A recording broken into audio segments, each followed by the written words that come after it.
Hi, I'm Bob. And I'm Cheryl. Welcome to Digging Deeper, brought to you by California Unearthed. In this episode, we're going to do a deep dive into a California landmark. So, Cheryl, when I say California castles or castles in California, what do you think of? Hearst Castle. Anything else? No, I mean... How about the Disney Castle? Yeah, but that's Disneyland.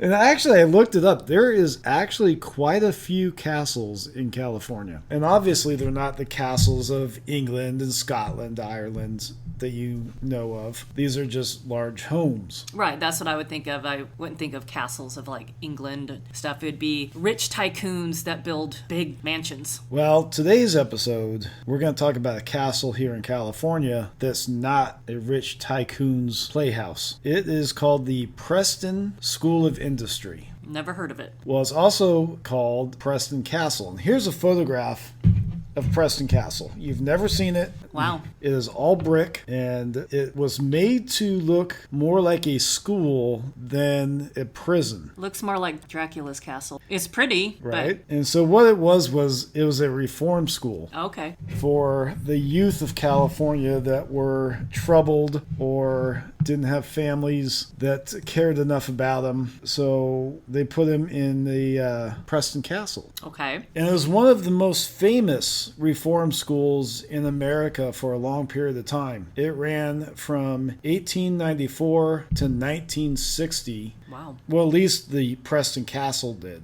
Okay. It continued on up until 2011, but it changed its name in 1999, and we'll talk about that a little bit later. But the Department of Corrections closed down the Preston Juvenile Facility in 2011. Okay. But the castle part of it shut down in 1960. So growing up in the 70s and 80s, I remember hearing from Hollywood movies and TV shows and stuff, hey, if you don't straighten up, we're going to send you to reform school, or we'll send you to military school. Yeah.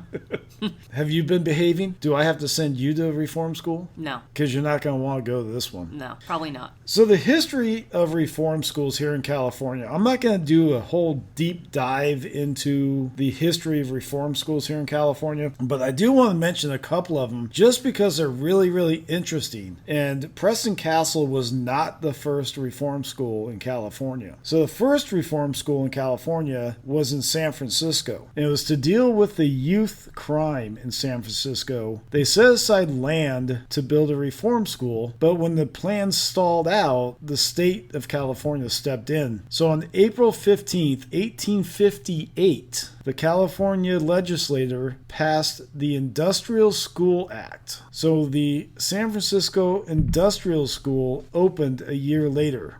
So it's 1859. So that was in the height of the gold rush, or a few years into the gold rush of California. Right. California gold rush starts in 1849. This is 10 years after the beginning of it. It's still going hot and heavy. And so you got to think about, okay, a lot of families have moved out from the East Coast, have come up to California from Asian countries. There's a lot of people here in California at this time. Right. And a lot of the parents of these children are probably not looking after their children the way they should be. They're out looking for gold, or they're struggling financially because they've put their life savings into coming out here in the hopes of striking it rich. Right. So the new private-public hybrid institution set the state for what would eventually become the Division of Juvenile Justice. So the first year of the San Francisco Reform School saw 60 boys, 5 girls that attended the school. Only 12 of those had committed crimes. Well, what were the others? Because maybe their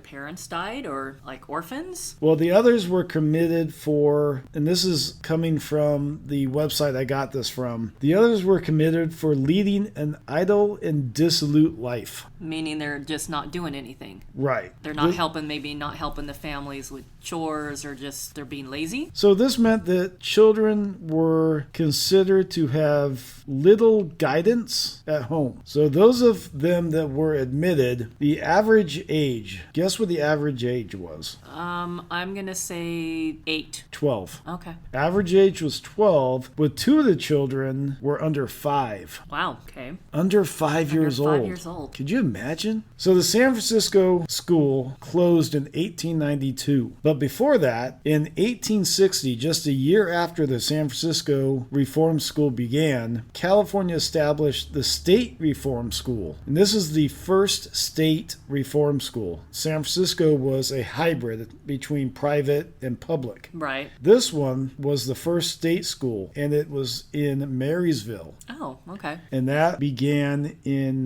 1860. And the reason why it was in Marysville is because in 1860, Sacramento wasn't the capital of California. They were in search for a capital at the time, and everybody was fighting for it. Monterey was fighting to be the capital, which they were the capital at one point. Martinez was fighting. Vallejo was fighting. Marysville was being considered for the capital at one time, too. So the state put this reform school in Marysville. Okay. They had a very little enrollment. I believe the first year was 12 to 13 juveniles. And by 1868, just 8 years later, they closed the doors to the Marysville Reform School.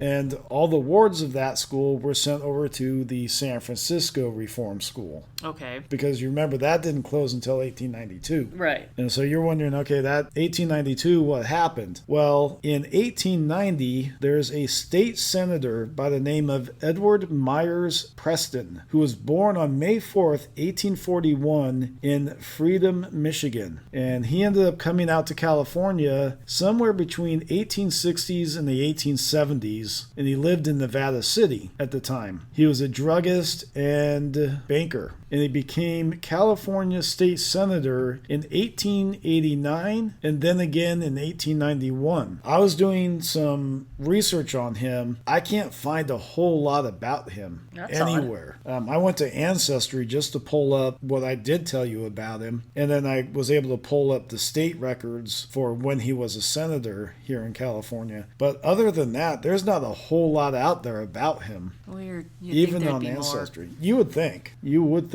On January 29th, 1889, he introduced State Senate Bill 402, establishing a state reform school at Folsom. Oh. So those plans were quickly changed, and the Folsom location became the Ione, California location. And you're probably looking at me going, where the heck is Ione, California? So the Ione location is southeast of Sacramento, northeast of Stockton. Okay. It is in the foothills of the Mother Lode. So basically, it is in where the foothills of the gold country begin. Okay. And back in the 1890s, Ione was a very isolated little place. And so they stuck this reform school in Ione because they wouldn't have the distractions of a big city, and they wouldn't have the distractions of a lot of people around. And also, they could get quite a bit of land in that area and not have to worry about it. And I have another thought of why they chose Ione over Folsom. With it being so isolated, they could do things there at the school that the general public wouldn't see. And we'll get into more of that here in a moment. So the state of California established a reform school that would focus on education and vocational training along with rehabilitation, opposed to punishing the young offenders. And I think that's a great thought. I mean, if you could teach the young people a trade and educate them instead of just throwing them into a prison. Right. That's what I was thinking, more like a prison. Right. And let them rot. And so I'm going to talk about where the first wards came from here in a moment, and you're going to be thinking to yourself, wow, that's incredible. Because that's exactly what these boys were. They were wards of the state of California. And like I said, not all of them were offenders. They're just hanging out and not doing what they should have been doing according to the society at the time. Right. So in 1890, 230 acres of land in Ione, which is in Amador County, was purchased from the Ione Coal and Iron Company for $30 an acre, and 100 acres of that were donated to the state. So the land was purchased to specifically construct Preston School of Industry. Okay. And more famously known as Preston Castle. And like I said, so the school was established by the state legislature as a progressive action toward rehabilitation. Education, like I said, vocational training. This sounds all fine and dandy, doesn't it? Right. It sounds great.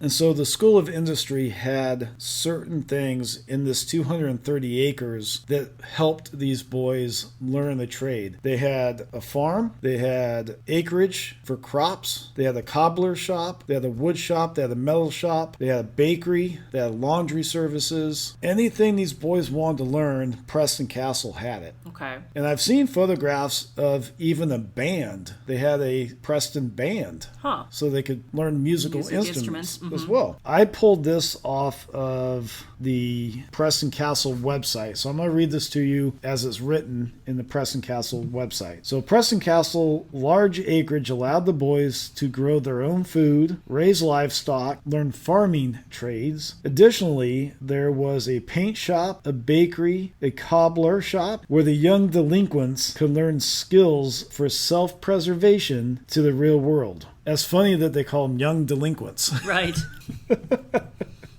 And so this all sounds great, that these boys could learn something and go out and be productive members of society. Now, was it just all boys or were there girls? From the research I've done, it's been all boys. Okay. I haven't seen any girls in the Preston Castle system. Okay. I just saw all boys in there, and I think that's what it was. So the first building that they constructed was the administrative building, and that is the castle that you saw. That is considered the administrative building. Okay. And the bricks for that building were made at both San Quentin and Folsom Prison. Oh, okay. And they quarried the sandstone to make those bricks just 6 miles from Ione. Then they would ship the bricks to the location by rail car, 6,000 bricks per car. Wow. I was going to say, that would be a heavy load to have horses or mules or even ox. Oh, yeah, right. And so they use the railroad cars. Okay. And this isn't the first time I've seen that. When I was in Boise, Idaho, they had the Boise, Idaho prison made out of the sandstone from Table Mountain. And Table Mountain, it's not really a mountain, it's more of a hill. But I believe it was called Table Rock or Table Mountain. I can't remember the exact name. But the prison sat just at the base of Table Mountain or Table Rock. And then they quarried the sandstone right from that hillside to build that prison. Yeah, okay. And so this isn't, like I said, the first time I've seen that. That's pretty cool that they could do that. Mm-hmm.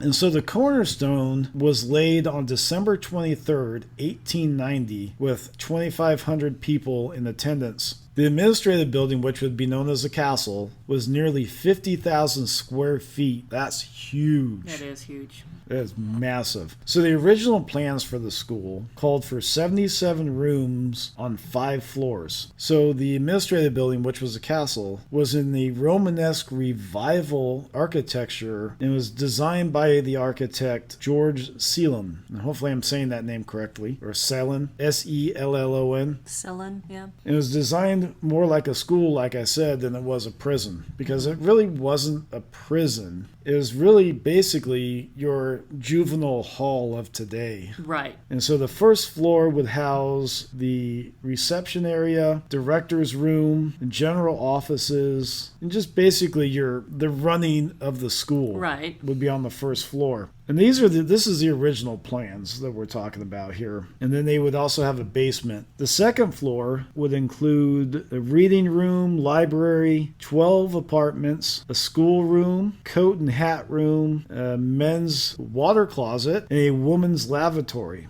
I were asking about girls before. I believe the women's lavatory were for the staff workers. Probably, yeah. That work there. We're going to talk about one specific staff worker a little bit later who was a woman. And so the second floor also would hold a dormitory, locker room, and linen room. And then a mezzanine level was to provide 2 bathrooms with 3 bathtubs. And a third and fourth floor would remain unfurnished. And I believe that also would be housing for the boys as well. Mm-hmm. So it was very well used space So then, like I told you before, there was a basement as well. And then that would have the playroom, water closet, and the laundry room would be down in the basement as well. So from the sound of it, basically, the industrial school had everything that the boys needed to make their lives as productive as possible. And they could really learn something from all the possible trades that they had there. Right. I mean, to have a farm, and that 230 acres, the original 230 acres, eventually turned into 1,000 acres.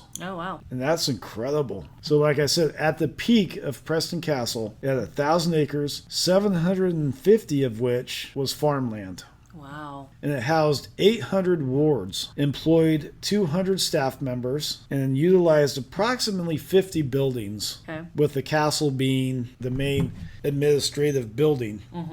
So on June 13th, 1894, the first wards were admitted to the castle. And you know where those wards came from? Probably San Francisco. San Quentin Prison. Oh, San Quentin. Oh, wow. So before the Preston Castle Reform School began in 1894. And remember, the other one, the San Francisco School, closed in 1892. There was a 2-year period there. They just sent the boys to San Quentin Prison. Wow. Could you imagine being 12 years old? And being in a prison with murderers and wow. Yeah, that's insane. Like I said, I've seen that before at the Boise prison in Idaho. I believe the youngest prisoner was 10 or 11 years old. Jeez. And they showed us the cell that he stayed in. The tour guides there said that young man was highly protected. The prisoners protected that young man with their lives. Wow. It was a really cool thing to see and hear. So the school was officially opened on July 1st, 1894. Next year, electricity was installed into the building. Wow. And this was by way of a paddle wheel that ran electricity. For 1895, that is pretty early for electricity. So this Preston school was pretty advanced. And so, like I said, Preston Castle was known as the best reform school in the United States. And the outside world, it's a beautiful place. It's an amazing looking place, along with the idea that they could really help these young men by teaching them a trade and be a vocational school. This all sounds like something you would see in the brochure for an advertisement. Right. Send your boys to this wonderful place so they can learn the trade. But the reality of it is much, much worse. This is where this podcast is going to get very sad. The reality was it was a brutal, brutal place to go. And new wards that were sent there were forced to swim in an indoor pool full of lye. Oh, jeez. And I don't know if you know what lye can do to your body. Yeah. And they're swimming in an indoor pool full of lye. If that got into your system, if you swallowed some of that, what that would do to your insides. Yeah. And they're doing it because they're trying to avoid lice or diseases coming in from San Quentin Prison or from wherever these boys are coming from. But can you imagine getting sent down to the basement and having to swim the distance of an indoor pool? And I've seen the pool in videos. It's not what you would say a regular sized pool. It's probably maybe 10 feet, 12 feet long. But that 10 to 12 feet is a long way to go when you're swimming in lye. Yeah. As you're dealing with young juveniles, you're going to have issues. They're not going to be polite and they're going to be rebellious. Respectful. Yeah, they're going to be respectful. They're going to fight back, and they're angry, and yes. Right, exactly. And so to go along with making them swim through the swimming pool of lye, the superintendent controlled the inside of Preston Castle. And so some of the other disciplines that took place in the castle were very extreme. There were loss of privileges, which seems minor today. Right. Is the minimal part of the punishments that took place at Preston Castle. They also were starved, isolation, public paddling, and this is the worst one. There is an open spot in the castle, and I've seen tour videos of this. And so when I mean open spot, it's like a Mexican plaza. Okay. And Mexican plaza is like the center right. And so there's the center of the Preston Castle, and then there's the walls all around it. In that area, there's a pole. And when certain boys misbehaved to a certain point, they would take them out there, tie them to the pole, and then whip them. Wow. And so they would do that so that the other boys in the school could hear the screams of this young man being whipped and try to deter them from acting up as well. Right. So it wasn't just you thought the isolation, starvation, and public paddling was bad, but to be whipped with a whip and have everybody hear it throughout the entire school. And like I said, the outside world knew none of this was going on inside the walls of Preston Castle. And so you think about, okay, with all that abuse, there's got to be some consequences to it, and there was. Preston Castle has a cemetery where 18 young men are placed. Wow. And we're going to go through that list of young men here in a little bit, because I think they need to be respected and told their story. And remembered. And remembered, yes. And so not all 18 young men were physically killed. A couple of them were. A lot of them lost their lives through disease like tuberculosis, yellow fever, things like that. But the castle had something to do with that. And so we're going to talk about that cemetery, like I said, here in a little bit. And there's one particular young man who's buried in that cemetery that was killed by guards. Oh, jeez. And we'll talk about him in a moment, too. But to have a cemetery on the grounds of the Preston School of Industry, Preston Castle, I mean, think about that, how that would mess with a kid's mind. Right. You're hearing young boys being whipped. You're seeing young boys being buried in the cemetery on property. Right. I mean, that's got to really mess with some heads. Some of the wards that went to Preston Castle are famous people. Okay. A gentleman by the name of Neil Cassidy. And you know the name Neil Cassidy because our friend Rogelio goes by that on Facebook. Oh, Neil Cassidy, I don't know a whole lot about him. I know he was a beatnik in the 50s and into the psychedelic stuff in the 60s. That's as much as I know about him. But he also was in Preston Castle as well. And one of the most famous people that went to Preston Castle, Merle Haggard. Really? Yeah. I did not know that. Merle Haggard attended Preston Castle. Wow. He even tried to escape twice.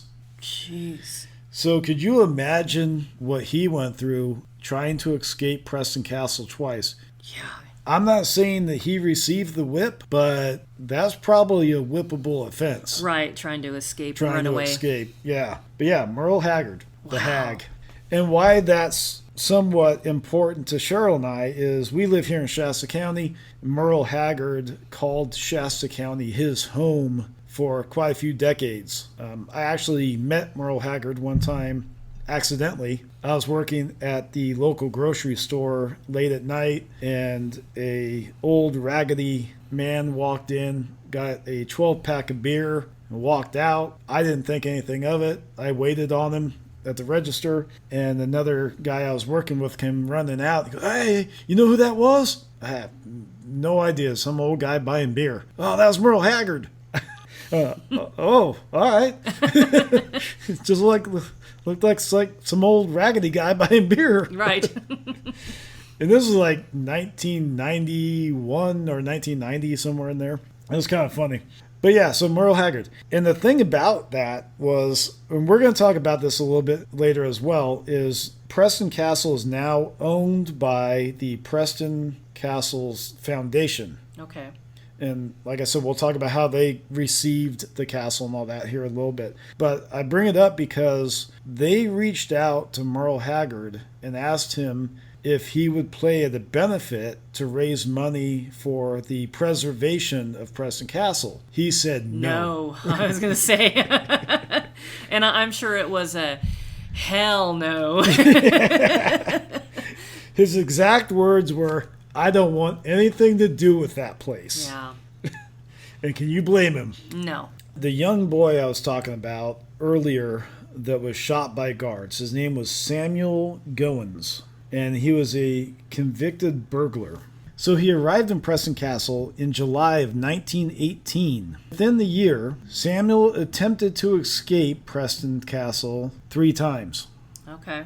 On April 19th, 1919, during his 3rd attempt, a Preston Castle guard by the name of John Kelly shot Samuel in his back Oh my gosh. at 20 years old. He died 2 months shy of his release date. Oh man. Samuel's buried in the Preston Cemetery, Jeez. along with 17 other young men. So it wasn't just the young men who passed away at Preston Castle. There was a housekeeper by the name of Anna Corbin who was murdered Ooh. in Preston Castle. She, like I said, was a head housekeeper. She was brutally beaten to death on February 23rd, 1950. Wow. The suspects were the wards and the staff. They never did find out who killed her, It's interesting. but they did have a suspect, and they tried to go against a young man named Eugene Monroe, who was one of the few black children at the school. He was tried twice for the crime, but the jury was unable to convict him because there wasn't enough evidence. Right. It's been said that her spirit still rests in Preston Castle, and that right there in itself is another subject. Right. Is the hauntings that they have at Preston Castle. Young Samuel has been known to haunt Preston Castle. Anna Corbin is known to haunt Preston Castle. Staff members and visitors to Preston Castle to this day report banging, voices, objects moving, things rolling around, doors closing on their own, and they believe that it's the ghost of Samuel and Anna and many of the other wards who died at the hands of the staff of Preston Castle. Right. Definitely restless spirits. Yeah, for sure. For sure. And so Preston Castle Foundation actually have 2 tours of the castle today. They have the regular tour of the grounds, and then they have a haunted tour as well. And so, like I said, Preston Castle School of Industry was officially closed in 1960 when new buildings were built. And the state of California was going to tear down Preston Castle, much like they did during that time. The state, counties, and cities would tear down historical buildings, and they're still doing it today. And they would tear down historical buildings and wash away the history, or try to wash away the history that happened there. Right. And I believe that's what the state of California was probably trying to do, is when they found out what was going on in there, they're trying to wash away the negativity of Preston Castle. Right. Well, a group of women fought the state, and they won. So the state of California agreed with the women that they would let Preston Castle stand, but they wouldn't repair it. It would be in a state of resting decay, Okay. which means that the state's not going to touch it. If it falls down or something breaks or falls down, they're not going to repair it. Right. It's going to be in arrested decay. Much like the town of Bodie Right. is in arrested decay. They don't fix anything up there. They just let it decay naturally. So on September 10th, 2001, the Preston Castle Foundation stepped in and received a 50-year lease for the property. Okay. And so my thought immediately is, after 50 years, then what are they going to do? You know, is the state going to say, all right, now we can tear it down. That's no use to us. Right. It is such a beautiful building, such a gorgeous building. But that's not what happened. So the foundation is making efforts to preserve and rehabilitate the castle, basically fix it back up again and preserve it for generations to come. It is on the California State Historic Landmark. It's number 867. It's also on the list of the National Register of Historic Places. So not only is it state protected, it is now federally protected. Okay. So the state just can't go in and tear it down without federal approval. Right. The Preston Castle Foundation received ownership of the Preston Castle and the surrounding 12.91 acres on November 7th, 2014. Okay. So now the foundation owns it. The state can't touch it anymore. Right. And so, like I said earlier, the Preston Castle, the Preston School of Industry changed its name in 1999 to the Preston Youth Correctional Facility, which officially closed on June 2nd, 2011. And so some of the former wards of Preston Castle are, I'll let you read this and see if any of these names sound familiar to you. All right. We have Ernest Booth, Edward Bunker, Rory Calhoun, in parentheses, Timothy McCown, Neil Cassidy, Who we talked about. Carl Cheeseman, Eldridge Cleaver, Joseph Paul Kretzer, Gerald Armand Gallego. That was a tough one. Yeah. Richard Pancho Gonzalez, Merle Haggard, Bandit B. Legit Jones, Don Jordan, Eddie McCahan. That's it. If anybody recognizes any of those names besides Neil Cassidy and Merle Haggard, let us know in the comments down below. I don't recognize any of those other names. Do you? Oh, there was one that stood out. Sorry. There was That's one all right. that... Keep looking. Go down. Cleaver. That's a Eldridge Cleaver. Maybe I'm just... Maybe it could just be a... Yeah, I don't know. I don't know. So I want to go back real quick and talk about these 18 young men who are in the cemetery. We're going to go to each one and talk a little bit about each one. So what's this first one here? Frank Algiers. So Frank Algiers, what's it say about him here? Okay, so cause of death, died from an abscess of the brain caused by a motorcycle accident. Ah, okay.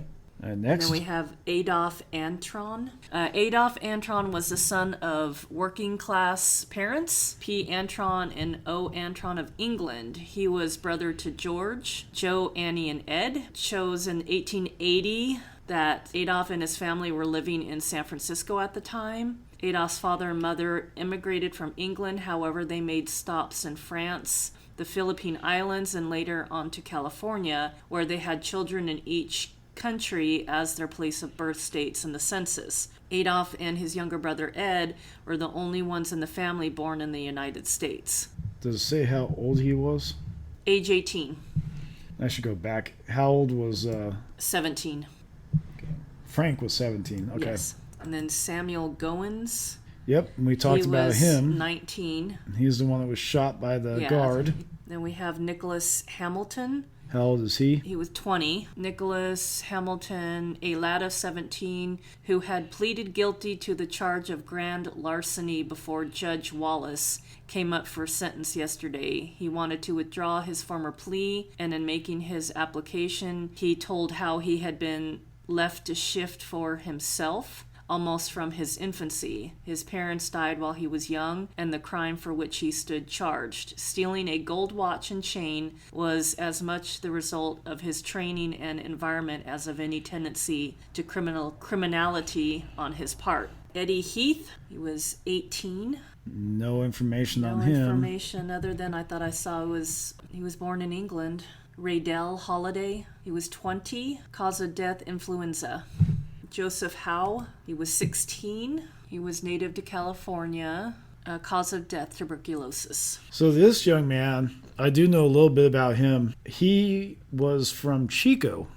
And when he passed away, they had to go to Chico and tell his grandmother that he had passed. And that's kind of sad. Yeah. Benjamin K. Lohi, he was 18. Cause of death, acute nephritis. Oh, his appendix, so he died from appendicitis.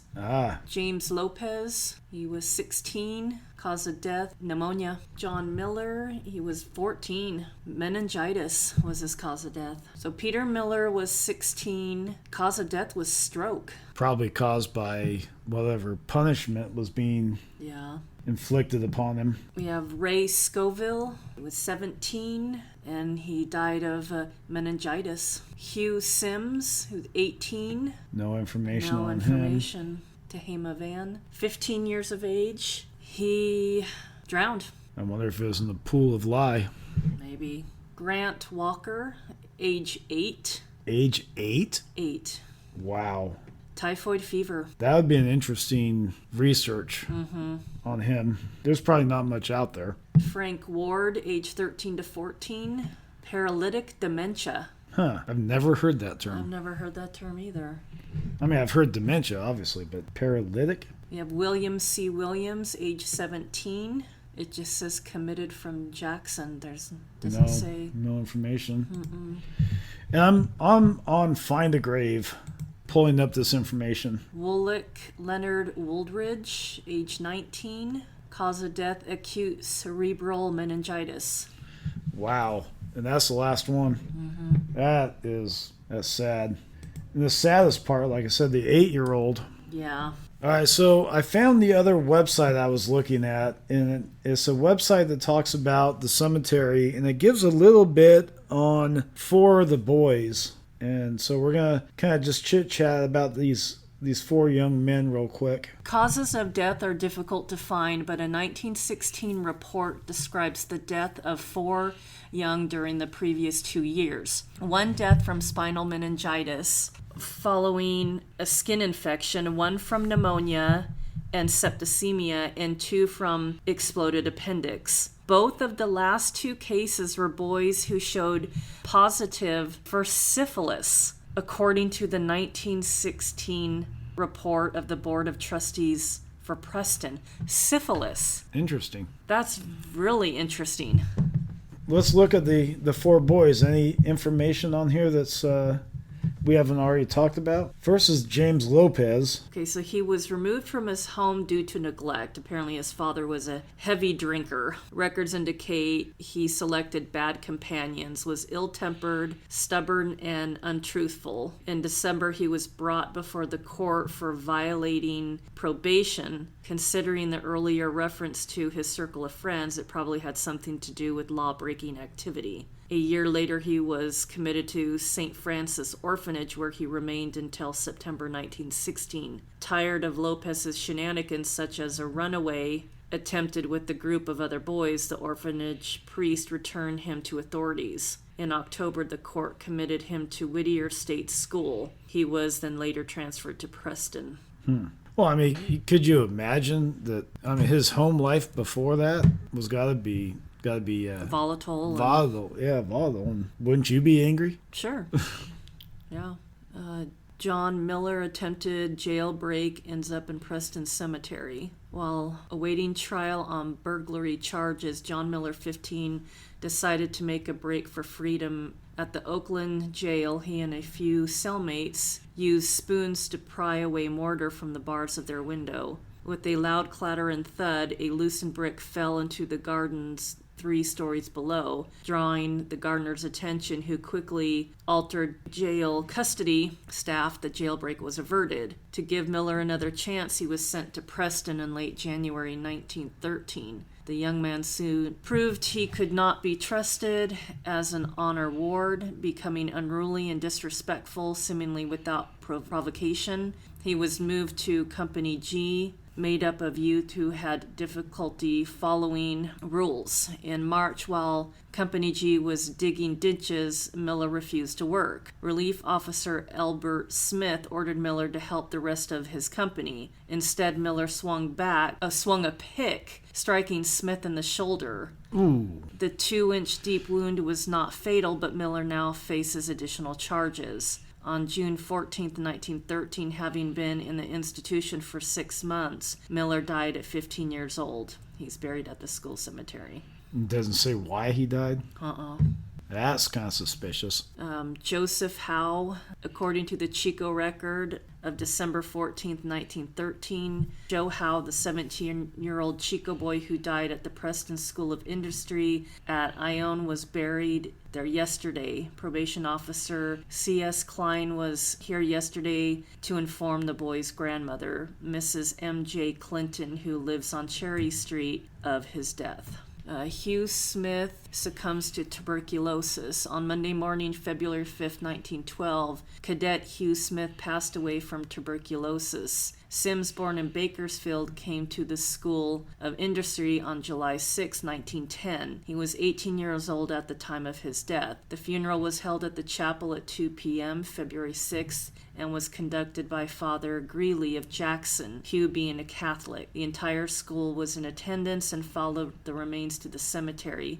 Hugh belongs to the Company C, and the pallbearers were selected from that company. After the services at the grave had been conducted by Father Greeley, taps were sounded by Cadet Biggins of Company A, according to the Preston Review, February 10th, 1912. Like I said, a lot of sadness, a lot of illness, it sounds like. But that Preston school could have done a lot better than what they did do. Oh, 100%. But you also have to remember the time too. It was a different time than it is today, and they didn't put up with unruly youths. That's true. Back then either. You know what? Today they put them in juvenile hall and maybe a scared straight program or something like that. Right. And I'm not saying that you need to go out and paddle or whip them or anything, but some sort of repercussions need to fall their behaviors. But just taking away a phone or something doesn't usually work. Yeah.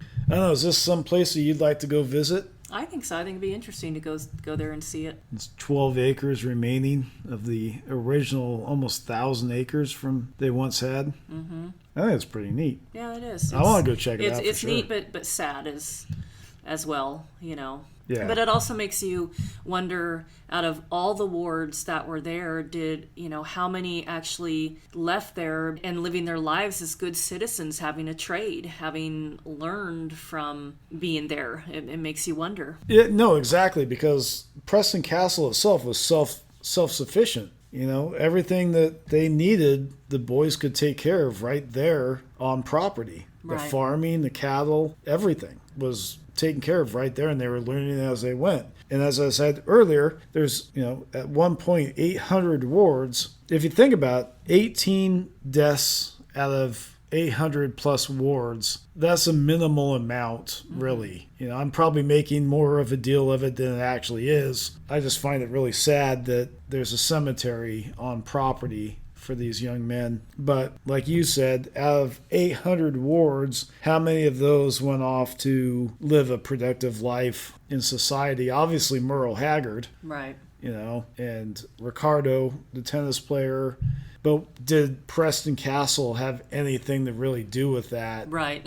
And then the ones that we don't know, the wards that were there that behaved themselves and did what they were supposed to do and got out of there, if it really helped them, then good. I don't know of anybody that ever went to Preston Castle that said, thank God for Preston Castle. Without them, I wouldn't be where I'm at today. I think most of their remarks would be kind of like Merle Haggard. I never want to see that place again. Right. Right.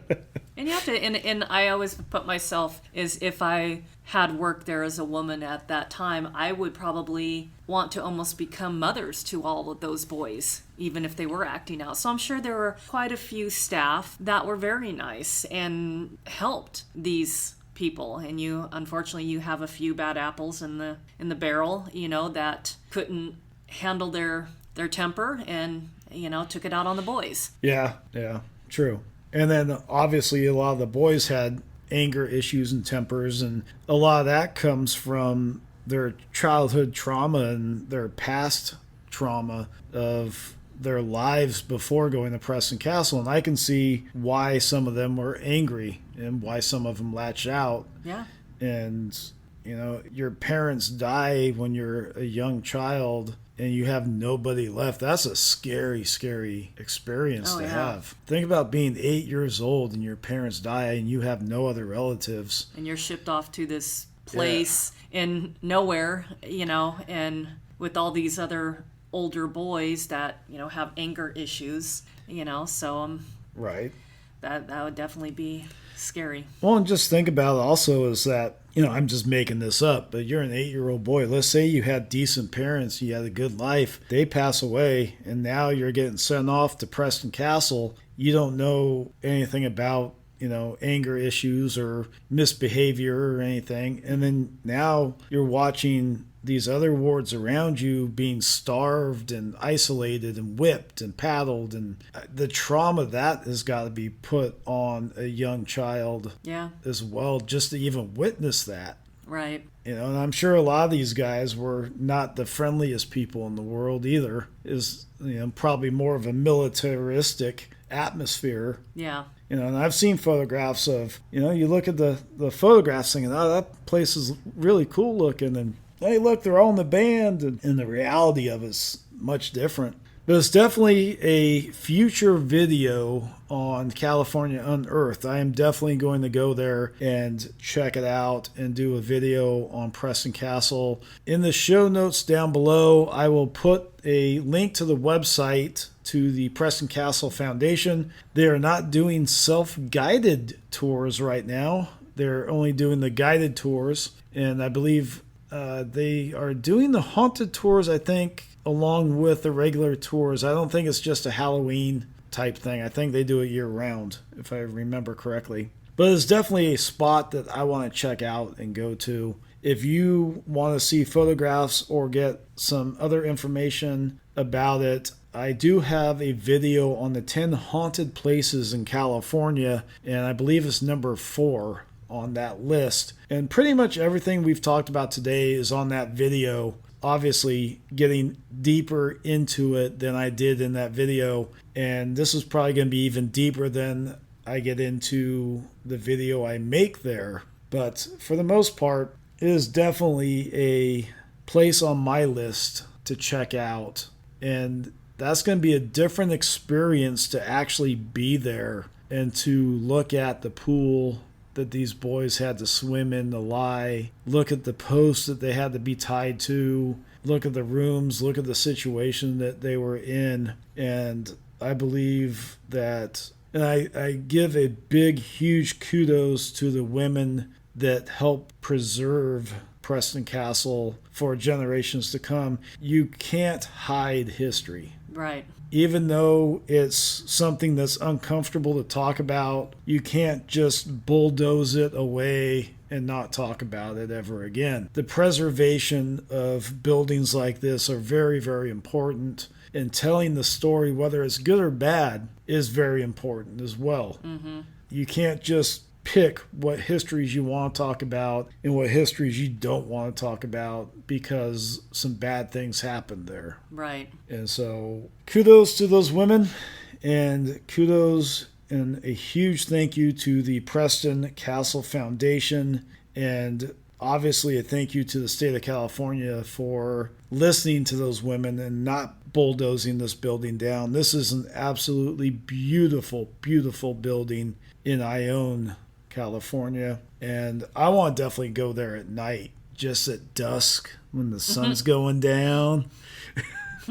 Any final thoughts on this? No, it's very interesting.